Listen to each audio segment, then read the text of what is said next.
మా latest videos కోసం మా ఈ తెలుగు న్యూస్ ఛానల్ సబ్స్క్రైబ్ చేసి గంట సింబల్ యాక్టివేట్ చేసుకోండి. మాంసాహారం తినటం పుణ్యమా పాపమా? ఈ మధ్య కాలంలో కులమత భేదాలు లేకుండా చాలామంది మాంసాహారం తినేస్తూ ఉన్నారు. వేదాలు, గ్రంథాలు మరియు ఆయుర్వేదం మాంసాహారం తినటం గురించి ఏం చెప్తూ ఉన్నాయి? అసలు ఈ మాంసాహారం గురించి భగవద్గీతలో శ్రీకృష్ణుడు ఏం చెప్పాడు? గరుడ పురాణం ప్రకారం మాంసాహారం తినటం వల్ల ఎలాంటి శిక్షలు అనుభవించాల్సి వస్తుంది? ఇలాంటి ఎన్నో విషయాలు ఈ వీడియోలో తెలుసుకుందాము. ఫ్రెండ్స్, ఫస్ట్ అయితే ఈ వీడియోకి ఒక లైక్ కొట్టండి. అలాగే మా ఛానల్ని కూడా సబ్స్క్రైబ్ చేసుకుని మాకు సపోర్ట్ చేయండి. ఒకసారి శ్రీకృష్ణుడు ఒక చెట్టు కింద కూర్చొని వేణువు వాయిస్తూ ఉన్నాడు. అప్పుడు ఒక జింక పరిగెత్తుకుంటూ వచ్చి కృష్ణుడి వెనుక దాక్కుంది. ఆ జింక భయపడుతూ ఉండటంతో జింక తలపై నిమురుతూ ఏమైంది, ఎందుకు దాక్కున్నావు అని అడిగాడు కృష్ణుడు. అదే సమయంలో జింకను వెతుక్కుంటూ ఒక వేటగాడు అక్కడికి వచ్చాడు. అప్పుడు ఆ వేటగాడు కృష్ణుడితో, ఆ జింక నా వేట, దీనిపై నాకే పూర్తి అధికారం ఉంది, నీ దగ్గర ఉన్న జింకను నాకు ఇచ్చేయి అని అన్నాడు. అప్పుడు కృష్ణుడు ఇలా అన్నాడు, ఓ వేటగాడ, ప్రతి జీవికి తన మీద తనకే అధికారం ఉంటుంది, మరెవరికీ అధికారం ఉండదు అని అంటాడు.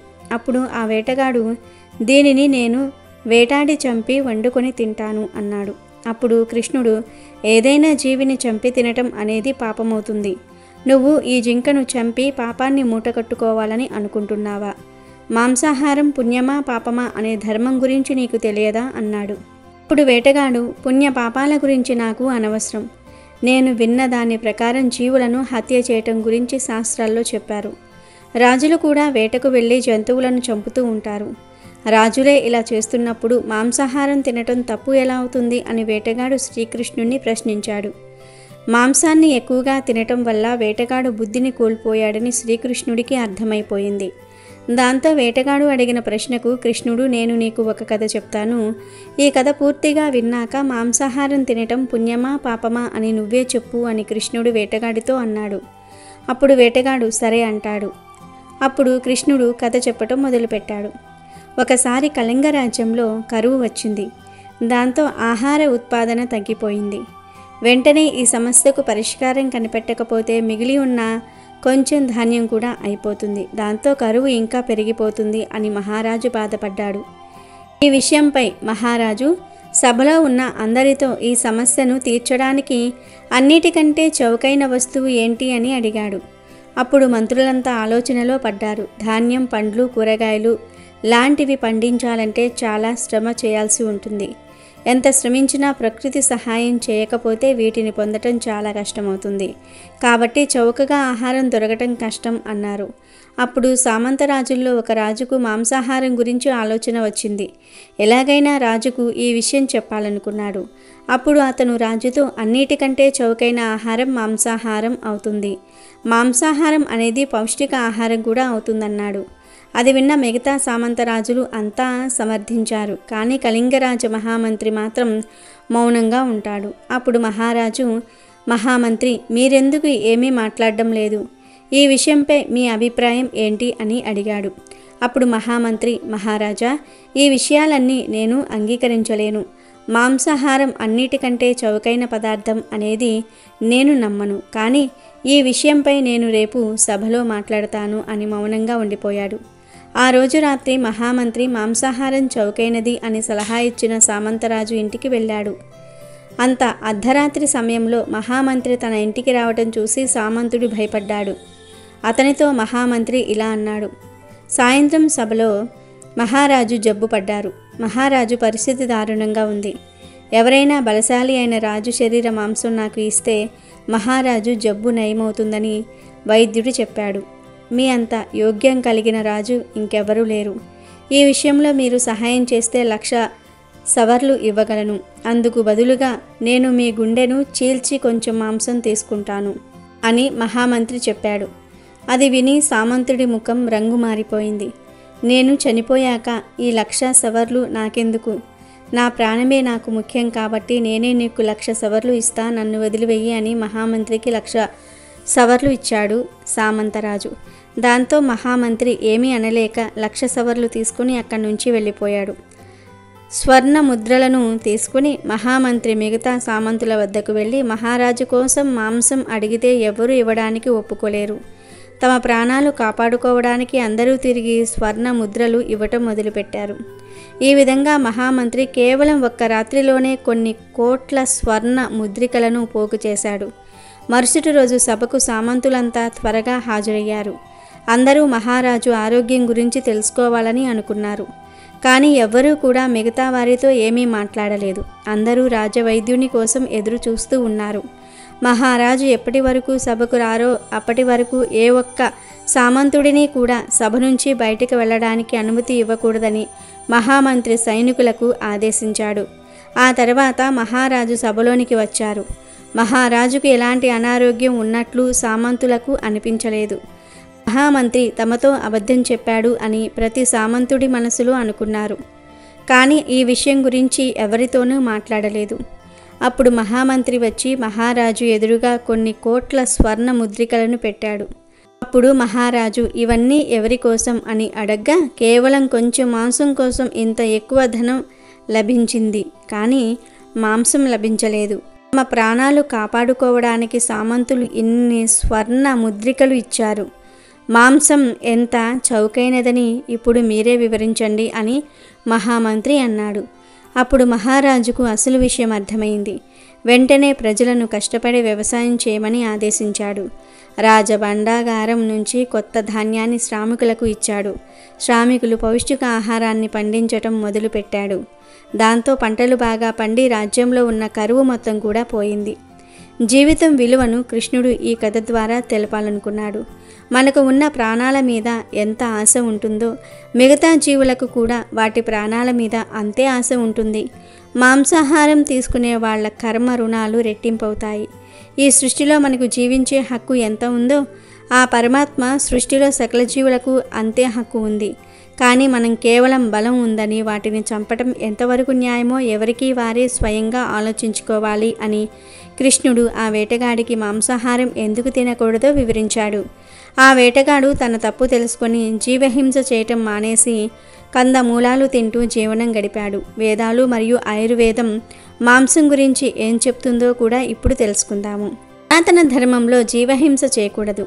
ఎవరైనా పురాణ పురుషులు తిన్నారంటే అది ఇతరులు కూడా తినాలని చెప్పడం కాదు. హింస చేసిన వారు తప్పకుండా అనుభవిస్తారు అని చూపించడానికి కొందరు ఋషులు తపస్సు శక్తితో ఆ పాపకర్మను తొలగించుకుంటున్నారు. అది సామాన్యులకు సాధ్యపడదు.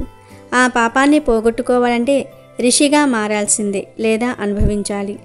ఆయుర్వేదం వేదం యొక్క అంగం. ఆయుర్వేదం వేదాన్ని మాత్రమే అనుసరిస్తుంది. వేదాలలో మాంసం తినటం నిషిద్ధం కాబట్టి ఆయుర్వేదంలో కూడా మాంసం తినటం గురించి చెప్పబడదు. మన శాస్త్రాలు శాకాహారం తీసుకోవాలని చెప్తూ ఉన్నాయి. పవిత్ర గ్రంథమైన భగవద్గీత కూడా శాకాహారాన్ని తినాలని, అహింసను అనుసరించమని చెప్తుంది. శ్రీకృష్ణుడు అర్జునుడితో ఏ ప్రాణిని చంపొద్దని, బాధ పెట్టకూడదని చెప్పాడు. జంతువులను ప్రేమగా గౌరవంగా చూడమని బోధించాడు. ప్రపంచంలోని ప్రతి జీవి ఉనికికి ప్రత్యేక ఉద్దేశం ఉందని వేదాలు చెప్తూ ఉన్నాయి. అందుకే మానవులు జీవహింస చేయరాదని వేదాలు చెప్తూ ఉన్నాయి. మన ఆత్మ శరీరాన్ని శుద్ధి చేసుకోవడానికి శాకాహారం మాత్రమే తీసుకోవాలి. జంతువులను చంపి వాటి మాంసం తినేవాడికి దేవతలు నివసించే స్వర్గంలో స్థానం ఉండదని అంటూ ఉంటారు. జంతువుల మాంసాన్ని కొనటం, విక్రయించటం, జీవిని చంపడానికి కూడా మనమే బాధ్యులం అవుతాము. ఆదిమానవులు మాంసం తినేవారు. ఆనాటికి వారికి తెలిసింది అదే. కానీ కాలక్రమేణా అనేకమైన కూరగాయలు, పండ్లు సమృద్ధిగా పండించటం మొదలుపెట్టారు. ఆ తర్వాత ఈ పండ్లు, కూరగాయలు తింటే ఇంకా మంచి ఆరోగ్యం కలుగుతుందని గ్రహించారు. మన చుట్టూ తిరుగుతూ కేరింతలు కొడుతూ ఉండే జంతువులను కూడా తినటం మృగధర్మం. సింహం, పులి ఇప్పటికీ మాంసమే తింటాయి. వాటికి వేరే ప్రత్యామ్నాయం లేదు. కానీ మనిషి తన చుట్టూ ఉన్న పశువులను, పక్షులను చంపకుండా వాటిని బ్రతికిస్తూ కూడా తాను పళ్ళు, కూరగాయలు తింటూ హాయిగా బ్రతకవచ్చు. అలాంటప్పుడు మాంసాహారం ఎందుకు? ఈ ఆలోచనలతోని సమాజంలోని కొన్ని వర్గాలు అహింసా మార్గంలో జీవించటం మొదలుపెట్టారు. ఇలా మానవుడు మాంసాహారం నుంచి శాకాహారానికి మారడానికి కొన్ని వేల సంవత్సరాల సమయం పట్టింది. ఇప్పుడు మహాత్ములు, ఋషులు, యోగులు పూర్తిగా శాకాహారమే తింటూ ఉన్నారు. వీరు ఏది ఆచరిస్తే సమాజంలోని ఇతర సామాన్యులు దానిని ఆచరించటం మొదలుపెట్టారు. ఇప్పుడు శాకాహారం తినే వారికి కూడా రకరకాల రోగాలు వస్తూ ఉన్నాయి. అందుచేత మహర్షులు మరికొంత పరిశోధనలు చేశారు. వారి పరిశోధనలలో తెలిసింది ఏమిటి అంటే, మనము కూరగాయలను బాగా ఉడికించి తింటే అందులోని శక్తి అంతా కూడా నశిస్తుంది. దానివలనే మనకు అన్ని రకాల రోగాలు వస్తూ ఉన్నాయి.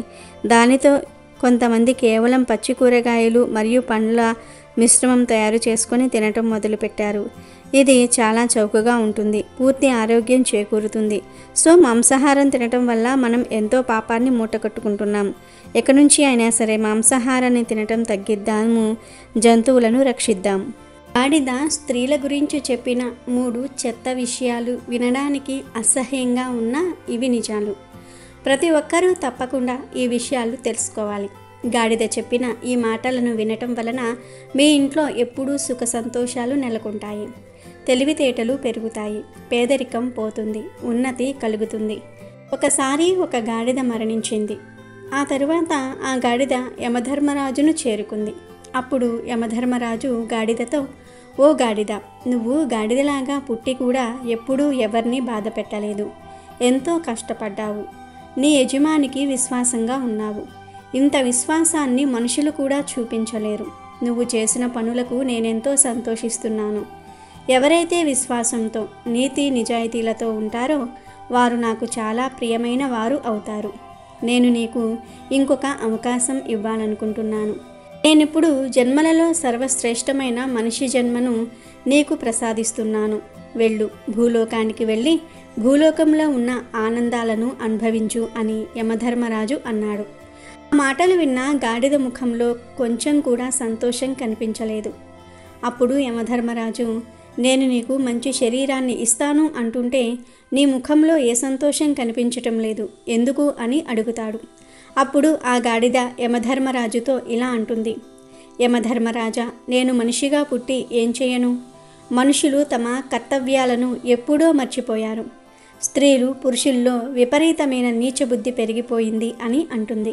అంతేకాదు, మనుషుల్ని చూస్తే నాకు అసహ్యం వేస్తుంది.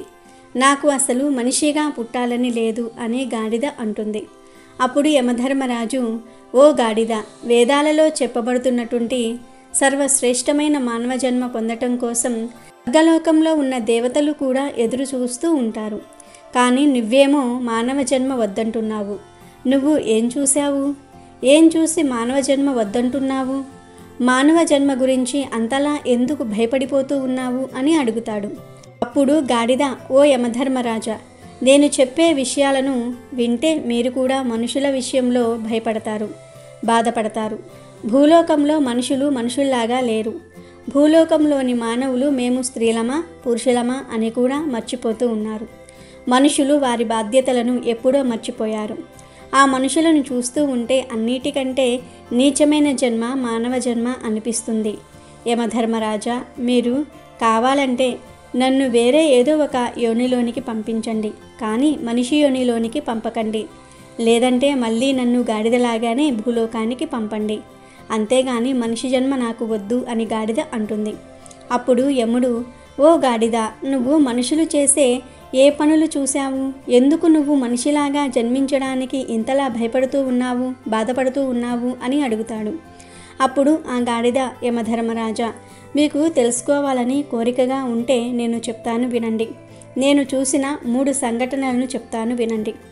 మొదటి సంఘటన ఏమిటి అంటే, ఒకసారి ఒక యువ పండితుడు కాశీలో విద్యను అభ్యసించడానికి వెళ్ళాడు. తను 12 సంవత్సరాల పాటు విద్యాభ్యాసం పూర్తి చేసి తిరిగి ఇంటికి వచ్చాడు. ఇంటికి వచ్చాక ఆ పండితుడు తన తండ్రితో ఇలా అన్నాడు, నాన్నగారు, నేను వేదాంగాలు నేర్చుకున్నాను. కాబట్టి మీరు నన్ను ఏదైనా ప్రశ్న అడగండి, నేను దానికి సమాధానం చెప్తాను అని అన్నాడు. ఇప్పుడు ఆ యువ పండితుడితో తండ్రి ఇలా అన్నాడు, నువ్వు అన్ని చదువుకొని వచ్చాను అంటున్నావు, కాబట్టి నేను నీకొక ప్రశ్న అడుగుతాను, దానికి సమాధానం చెప్పు అని పాపానికి తండ్రి ఎవరు అని అడిగాడు. అప్పుడు ఆ యువ పండితుడు ఆలోచనలో పడ్డాడు. పాపానికి తండ్రా? ఈ విషయాన్ని నేను ఏ పుస్తకంలోనూ చదవలేదు. అసలు ఈ విషయం ఏ పుస్తకంలోనూ లేదు అని ఆలోచనలో పడ్డాడు. ఎలా అయినా సరే ఈ విషయం తెలుసుకోవడానికి రాత్రంతా అనేక పుస్తకాలు చదివాడు. కానీ ఎన్ని పుస్తకాలు చదివినా సమాధానం దొరకలేదు. మరుసటి రోజు తండ్రి మళ్ళీ కొడుకును అడుగుతాడు, నీకు పాపానికి తండ్రి పేరే తెలియనప్పుడు నువ్వు అంత దూరం వెళ్ళి ఏం చదువుకొని వచ్చావు అన్నాడు. తండ్రి మాటలు విన్న యువ పండితుడు, మీరు ఏమీ చింతించకండి, నేను ఎలా అయినా పాపానికి తండ్రి పేరేమిటో తెలుసుకుని వస్తానని మళ్ళీ ఆ యువ పండితుడు కాశీకి బయలుదేరాడు. దారిలో అతనికి దాహం వేసింది. అక్కడే అతనికి ఒక ఇల్లు కనిపించింది. ఆ యువ పండితుడు ఆ ఇంటి దగ్గరకు వెళ్ళి ఆ ఇంట్లో ఉన్న స్త్రీతో, అమ్మా, నేను చాలా దూరం నుండి వస్తూ ఉన్నాను, నాకు దాహంగా ఉంది, కొంచెం మంచినీళ్ళు ఇవ్వండి అన్నాడు. అప్పుడు ఆ స్త్రీ అతనికి కొన్ని నీళ్లు ఇచ్చింది. ఆ యువ పండితుడు ఆ మంచినీళ్లు త్రాగిన తర్వాత, ఇది ఎవరి ఇల్లు, మీరు ఎవరు అని అడిగాడు. అప్పుడు ఆ స్త్రీ, మీరు ఈ నీళ్లు తాక్కముందే ఆ ప్రశ్న అడిగి ఉండాల్సింది, ఇప్పుడు ఎందుకు అడుగుతున్నారు? కానీ అడుగుతున్నారు కనుక చెప్తున్నాను, ఈ ఇల్లు ఒక వేశ్యది, నేను ఒక వేశ్యను అని అంది. అది విన్న యువ పండితుడు, అయ్యో, నేను ఎంత పెద్ద అపరాధం చేశాను, నేను ఒక వేశ్య ఇంట్లోని నీళ్లు త్రాగాను, నేను పాపానికి తండ్రి పేరు వెతుక్కుంటూ వచ్చి నేను ఇంకా పాపాత్ముడిని అయ్యాను అనుకుంటూ ఉండగానే ఆ వేశ్య ఇలా అంటుంది, ఇంతకీ మీరు ఎవరు, ఎక్కడికి వెళ్తున్నారు అని అడిగింది. దానికి ఆ పండితుడు మొత్తం విషయమంతా కూడా ఆ వేశ్యతో చెప్పి, నేను పాపానికి తండ్రి పేరు తెలుసుకోవడానికి కాశీకి వెళ్తున్నాను అన్నాడు. అప్పుడు ఆ వేశ్య, ఇతను 12 సంవత్సరాలు కాశీలో చదువుకొని వచ్చారు, అయినా కూడా పాపానికి తండ్రి పేరు ఏమిటో తెలియదు, ఇప్పుడు మళ్ళీ కాశీకి వెళ్తే మాత్రం పాపానికి తండ్రి పేరు ఎలా తెలిసిపోతుంది అని మనసులో అనుకుంటుంది. ఈ పండితుడు ఎలాగో నా దగ్గరకు వచ్చాడు కాబట్టి ఆ సమాధానం ఏమిటో నేను ఇతనికి చెప్తే సరిపోతుంది కదా అని ఆలోచించి ఆ వేశ్య ఆ పండితుడితో, మహాత్మా, నీకు పాపానికి తండ్రి పేరు తెలుసుకోవాలని ఉన్నట్లయితే మీరు కాశీకి వెళ్ళవలసిన అవసరం లేదు, పాపానికి తండ్రి పేరు నేనే నీకు చెప్తాను అని అంది. అప్పుడు ఆ పండితుడు, నువ్వు నాకు ఆ పేరు చెప్పావంటే నేను అంత దూరం వెళ్ళవలసిన పని ఉండదు, అదేదో త్వరగా చెప్పు అంటాడు. అప్పుడు ఆ వేశ్య, ఓ మహాత్మా, నేను మీకు ఆ పేరు చెప్తానులే కానీ మీరు చాలా నీరసంగా ఉన్నారు, మీరు చాలా దూరం నుండి నడిచి వచ్చారు, అందువలన మీరు కాసేపు ఇక్కడ విశ్రాంతి తీసుకోండి, ఆలోగా నేను మీకు భోజనం సిద్ధం చేస్తాను, మీరు భోజనం చేసిన తర్వాత మీకు ఆ సమాధానం చెప్తాను అంది. అప్పుడు ఆ పండితుడు, నేను మీ ఇంట్లో ఎలా భోజనం చేస్తాను, నువ్వు ఒక వేశ్యవి, నేనిక్కడ భోజనం చేయలేను, అసలు ఇక్కడ మంచినీళ్లు త్రాగినందుకే నేను ప్రాయశ్చిత్తాన్ని చేసుకోవాలి అన్నాడు. ఆ మాటలు విన్న స్త్రీ, నేను మీకు బియ్యం, పప్పు, నెయ్యి, కూరగాయలు అన్నీ ఇస్తాను, మీరు స్వయంగా భోజనాన్ని తయారు చేసుకుని తినండి అని చెప్పింది. అప్పుడు ఆ పండితుడు, నువ్వు ఒక వేశ్యవి, నేను మీ ఇంటి నుండి ఒక బియ్యం గింజ తీసుకోవడానికి కూడా సిద్ధంగా లేను అన్నాడు. అప్పుడు ఆ వేశ్య, ఓ మహాత్మా, నువ్వు ఇవి నా చేతిలో నుండి తీసుకున్నావంటే నేను మీకు 5 బంగారు నాణాలు ఇస్తాను అంది. దాంతో ఆ పండితుడు, ఇక్కడ నన్నెవరు చూస్తారులే, అయినా నేనెవరో ఇక్కడి వారికి తెలియదు కదా అనుకుని ఆమె చేతిలో నుంచి బంగారు నాణాలు తీసుకుని ఆ వేశ్య ఇచ్చిన ఆహార పదార్థాలను కూడా తీసుకున్నాడు. ఆ పండితుడు వంట చేసుకోవడానికి అన్నీ సిద్ధం చేసుకుంటూ ఉన్నాడు. ఇంతలో ఇంటిలో నుండి వేశ్య బయటకు వచ్చి నేనిచ్చిన నీరు, బియ్యము అన్నీ కూడా తీసుకున్నారు, అలాంటప్పుడు నా చేతులతో వండి పెడితే ఏం అవుతుంది అని అంటుంది.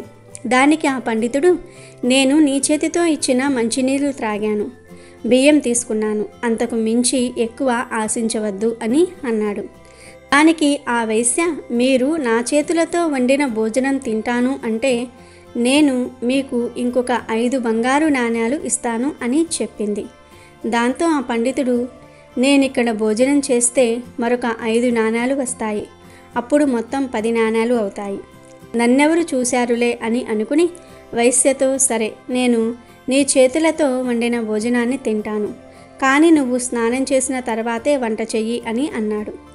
ఆ వైశ్య అలాగే అని చెప్పి స్నానం చేసి భోజనాన్ని సిద్ధం చేసి తీసుకుని వచ్చి ఆ తర్వాత ఆ పండితుడికి భోజనం వడ్డించబోతూ ఉంటే ఆ పండితుడు, నువ్వు వడ్డించవద్దు, నేను వడ్డించుకుని తింటాను అన్నాడు. అప్పుడు ఆ వైశ్య, నేను నీకోసమే కదా ఈ భోజనాన్ని తయారు చేశాను, నేను నీకు వడ్డిస్తే ఏమవుతుంది అంది. లేదు, నువ్వు వడ్డించిన భోజనాన్ని నేను తినను అన్నాడు పండితుడు. అప్పుడు ఆ వైశ్య, నువ్వు నా చేతితో అన్నం పెట్టించుకుంటే నీకు మరొక 5 బంగారు నాణేలు ఇస్తాను అంటుంది. సరే అంటాడు పండితుడు. దాంతో ఆమె భోజనం వడ్డించి తన చేతితో పండితుడికి తినిపిస్తుంది. అలా తినిపిస్తూ అతని భుజం మీద చెయ్యి వేస్తుంది. వెంటనే పండితునికి విపరీతమైన కోపం వచ్చింది. నువ్వు చాలా అపరాధం చేశావని మండిపడ్డాడు. అప్పుడు ఆ వైశ్య ఇలా అంది, ఓ మహాత్మా, నేను ఎలాంటి అపరాధం చేయలేదు. నువ్వు వెతుక్కుంటూ వచ్చిన దానికి సమాధానం చెప్తున్నాను. నిజానికి అపరాధాలన్నీ నువ్వే చేశావు. నువ్వు మా ఇంట్లో నీళ్లు తాగావు, భోజనం కోసం పదార్థాలు తీసుకున్నావు, మా ఇంట్లో వండిన భోజనాన్ని తిన్నావు, నా చేతులతో పెట్టిన భోజనాన్ని తిన్నావు. వేశ్య ఇంట్లో మీరు ఇలాంటి పనులు చేయకూడదు కదా, కానీ మీరు ఎందుకు చేశారని అడిగింది. అప్పుడు పండితుడు, నువ్వు చూపించిన ప్రేమ వల్లే ఇదంతా చేశాను అన్నాడు. దానికి వేశ్య, మీరు ఇదంతా నేను చూపించిన ప్రేమ వలన కాదు, నేను ఇచ్చిన బంగారు నాణాల మీద లోభత్వంతో మా ఇంట్లో భోజనం చేయడానికి సిద్ధమయ్యారు. చివరికి నా చేతులతో తినడానికి కూడా ఒప్పుకున్నారు. ఇదే పాపానికి తండ్రి. నువ్వు లోభత్వంతో చేయకూడని పనులన్నీ చేశావు. నువ్వు ఏవైతే పాపాలు అని అనుకుంటున్నావో అవన్నీ చేశావు అని అంది. వేశ్య మాటలు విన్న ఆ పండితునికి అజ్ఞానంతో మూసుకుపోయిన తన కళ్ళు తెరుచుకున్నాయి. వెంటనే ఆ వేశ్య పాదాల మీద పడి, మీరు వేశ్య కాదు, మీరు నా గురువు. 12 సంవత్సరాలు నేను కాశీలో విద్యను అభ్యసించిన తర్వాత కూడా ఈ ప్రశ్నకు నాకు సమాధానం తెలియలేదు. కానీ మీరు నాకు ఒక్క క్షణంలో తెలియజేశారు. పాపానికి తండ్రి ఎవరనేది నాకిప్పుడు అర్థమైంది. పాపానికి తండ్రి లోభత్వం అన్నాడు పండితుడు. లోభత్వానికి గురై చేసే పనులన్నీ కూడా శాస్త్ర విరుద్ధమే. అందువల్లే ఇవన్నీ పాపాల కింద పరిగణించబడుతూ ఉన్నాయి అని ఆ వేశ్య పండితుడికి జ్ఞానోదయం కలిగించిందని గాడిద యమధర్మరాజుతో చెప్తుంది. అందువలనే ప్రభు, నాకు మానవజాతి అంటే నచ్చదు. స్త్రీ అయినా పురుషులైనా లోభత్వానికి గురి అయితే ఎంత నీచమైన పని చేయడానికైనా సరే వెనుకాడరు. వారి స్వార్థం కోసం తనవారినే చంపడానికి కూడా సిద్ధపడుతూ ఉంటారు అని అంది. అంతేకాదు యమధర్మరాజా, నేను ఇప్పుడు 2వ సంఘటన గురించి కూడా చెప్తాను అని ఇలా చెప్పటం ప్రారంభించింది. మనుషులు తమ నీతి నియమాలను వెంటనే మర్చిపోతారు. వారి ధర్మం పైన వారు ఎప్పుడూ స్థిరంగా నిలబడరు. ఎప్పుడైనా వారికి ఏదైనా మంచి వస్తువులు కనిపించినా, అందమైన స్త్రీలు కనిపించినా, ధనం కనిపించినా వెంటనే వారు నీతి నియమాలను మర్చిపోతారు. ఒక వ్యాపారికి ఒక అందమైన కూతురు ఉండేది. ఆ వ్యాపారి తన కూతురికి వివాహం చేయాలనుకుంటాడు. అప్పుడు ఆ వ్యాపారి ఒక బ్రాహ్మణుడి దగ్గరకు వెళ్ళి, స్వామి, ఒక అందమైన రాజకుమారుణ్ణి చూసి నా కూతురికి వివాహం చేయాలనుకుంటున్నాను అని చెప్తాడు. మీరు నా కూతురి యొక్క జాతకం చూసి చెప్పండి అని అన్నాడు. ఇప్పుడు ఆ బ్రాహ్మణుడు, నేను నీ కూతురి యొక్క భాగ్యాన్ని చూసి మాత్రమే చెప్పగలను. మీ అమ్మాయిని ఇక్కడికి తీసుకురండి, లేదా నేనే మీ ఇంటికి వస్తాను అని అన్నాడు. అప్పుడు ఆ వ్యాపారి, స్వామి, మీరు మా ఇంటికి వచ్చి మా ఇంట్లో మీ పాదాన్ని పెట్టినట్లయితే మా ఇల్లు పవిత్రమవుతుంది. కాబట్టి మీరే మా ఇంటికి రండి అన్నాడు. మరుసటి రోజు ఉదయాన్నే ఆ బ్రాహ్మణుడు ఆ వ్యాపారి ఇంటికి వెళ్ళాడు. బ్రాహ్మణుడు ఇంటికి రాగానే ఆ వ్యాపారి అతనికి సకల మర్యాదలు చేశాడు. ఆయనకొక ఆసనాన్ని వేసి కూర్చోబెట్టి తన కూతురిని రమ్మని పిలిచాడు. ఆమెను చూడగానే ఆ బ్రాహ్మణుడు ఆమెకు ఆకర్షితుడయ్యాడు. దాంతో ఆయన మనసులో, ఇటువంటి అందమైన అమ్మాయి నాకు లభిస్తే నాకంతా మేలు జరుగుతుంది, కాబట్టి నేనేం చేస్తే ఈ అమ్మాయి నాకు దక్కుతుంది అని ఆలోచించి వెంటనే ఏడవటం ప్రారంభించాడు. ఆ ఏడుపు చూసిన వ్యాపారి, స్వామి, మీరెందుకు ఏడుస్తున్నారు అని అడిగాడు. అప్పుడు ఆ బ్రాహ్మణుడు వ్యాపారిని పక్కకు తీసుకుని వెళ్ళి, నీ కూతురి జాతకం చూసి నేను ఏడుస్తున్నాను. ఈ రేఖలు ఎలా ఉన్నాయంటే ఈ కన్య మీ వంశాన్ని నాశనం చేస్తుంది. ఈమె ఏ ఇంట్లో అడుగు పెడుతుందో ఆ ఇల్లు సర్వనాశనమవుతుంది అని అన్నాడు. ఆ మాటలు విన్న వ్యాపారి చాలా కంగారు పడ్డాడు. స్వామి, దానికి ఎటువంటి పరిహారం లేదా నా వంశం నాశనం అవ్వకుండా ఉండడానికి నేను ఏం చేయాలి అని అడిగాడు. దానికి ఆ బ్రాహ్మణుడు, నువ్వు నీ కూతుర్ని ఒక పెట్టెలో పెట్టి సాయంత్రం నదిలో వదిలివెయ్యి. అలాగే ఆ పెట్టె పైన ఒక దీపం వెలిగించు. దానివల్ల మీ కులం రక్షింపబడుతుందని చెప్పి ఆ బ్రాహ్మణుడు అక్కడి నుండి వెళ్ళిపోయాడు. ఆ బ్రాహ్మణుడు ఎందుకలా చెప్పాడంటే, ఖచ్చితంగా ఆ వ్యాపారి తన కూతుర్ని నదిలో వదిలేస్తాడు.